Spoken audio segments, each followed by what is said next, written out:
100 কোটি টকা আজি মোকলাই দিছোঁ ৰাজহ আৰু দুৰ্যোগ ব্যৱস্থাপনা বিভাগৰ তৰফৰ পৰা ৰাজ্যিক পৰ্যায়ত যিখিনি ইয়াৰ অন্যান্য বিভাগ আছে এই বিভাগসমূহৰ জৰিয়তে বান সাহায্য আৰু গোটেই বান পৰিস্থিতি পৰিচালনা কৰা হয়। SDRF, NDRF বা আৰু আমাৰ যি অসম চৰকাৰৰ যিকেইটা বিভাগ ওতঃপ্ৰোতভাৱে জড়িত আটাইখিনি বিভাগৰ লগত কেইবাবাৰো পৰ্যালোচনা হৈছে।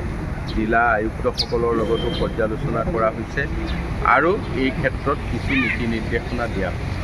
আৰু তাৰ লগতে আমাৰ 34খন জিলা আৰু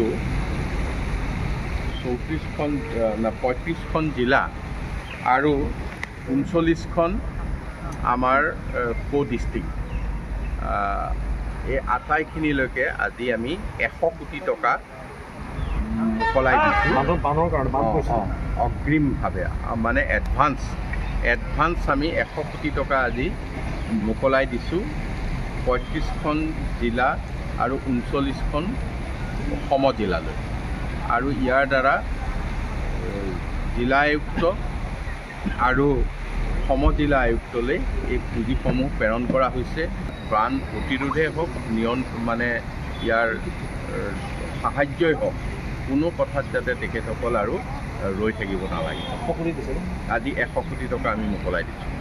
100 কোটি টকা আজি মোকলাই দিছোঁ ৰাজহ আৰু দুৰ্যোগ ব্যৱস্থাপনা বিভাগৰ তৰফৰ পৰা ৰাজ্যিক পৰ্যায়ত যিখিনি ইয়াৰ অন্যান্য বিভাগ আছে এই বিভাগসমূহৰ জৰিয়তে বান সাহায্য আৰু গোটেই বান পৰিস্থিতি পৰিচালনা কৰা হয়। SDRF, NDRF বা আৰু আমাৰ যি অসম চৰকাৰৰ যিকেইটা বিভাগ ওতঃপ্ৰোতভাৱে জড়িত আটাইখিনি বিভাগৰ লগত কেইবাবাৰো পৰ্যালোচনা হৈছে।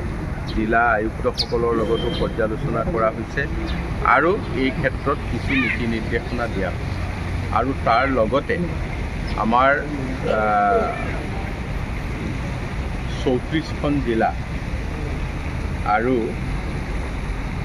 35খন জিলা আৰু 39খন আমাৰ ডিষ্ট্ৰিক্ট এই আটাইখিনিলৈকে আজি আমি 100 কোটি টকা মোকলাই দিছোঁ অগ্ৰিমভাৱে, মানে এডভান্স আমি 100 কোটি টকা আজি মোকলাই দিছোঁ 35খন জিলা আৰু 39খন সমজিলালৈ। আৰু ইয়াৰ দ্বাৰা জিলা আয়ুক্ত আৰু সমজিলা আয়ুক্তলৈ এই পুঁজিসমূহ প্ৰেৰণ কৰা হৈছে। বান প্ৰতিৰোধেই হওক, মানে ইয়াৰ সাহায্যই হওক, কোনো কথাত যাতে তেখেতসকল আৰু ৰৈ থাকিব নালাগে। আজি 100 কোটি টকা আমি মোকলাই দিছোঁ।